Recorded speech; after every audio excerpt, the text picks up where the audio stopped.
ही देशभक्ती आहे का देशद्रोह आहे? खरं म्हणजे हा एक प्रकारचा देशद्रोह आहे.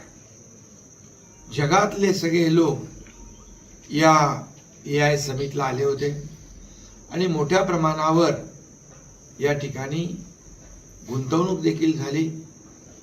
त्याचबरोबर मुंबईमध्ये देखील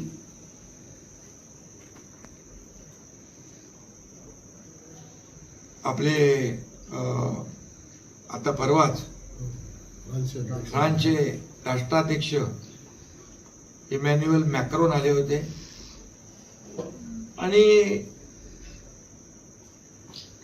त्याच्याबरोबर देखील फ्रान्स बरोबर देखील भारत आणि फ्रान्सचा मोठा करार झाला. ही आपल्या सगळ्यांसाठी अभिमानाची बाब असली पाहिजे. पहिले कधी कुठे पाहिले होते इतर देशांचे राष्ट्राध्यक्ष आपल्या देशात येत आहेत आणि करार करतायत? यापूर्वी देखील आले प्रधानमंत्री नरेंद्र मोदीजी असताना, म्हणजे त्यांच्याच मार्गदर्शनाखाली. पण 2014 पूर्वी अशी परिस्थिती आपण पाहिली नव्हती आणि अशा प्रकारची विदेशी गुंतवणूक कधी आली नव्हती.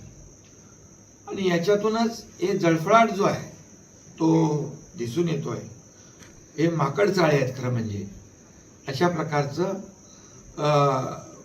अर्धनग्न जे काही आंदोलन म्हणजे हे दाखवून काँग्रेसची अब्रू तर वेशीला टांगलीच त्यांनी, परंतु या देशाची बदनामी देखील या जगभरातल्या अनेक देशांचे प्रमुख आले होते त्यांच्या समोर आपल्या देशाची बदनामी केली.